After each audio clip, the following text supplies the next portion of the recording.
साबिक वज़ीर आज़म शहीद बेनज़ीर भुट्टो की 18वीं बरसी, खातून अव्वल आसिफा भुट्टो समेत अहम रहनुमाओं और मुल्क भर से जियालों की गड़ी खुदा बख्श में मज़ार पर हाज़री।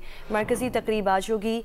सदर ज़रदारी ने पैगाम में कहा कि बेनज़ीर भुट्टो की ज़िंदगी नौजवानों के लिए पैगाम है कि वो इंसाफ के लिए पुरअमन तरीके से आवाज़ उठाएँ, नफ़रत के बजाय इत्तेहाद का रास्ता अपनाएँ, इंतकामी सियासत के बजाय जमहूरियत को असल बदला समझें।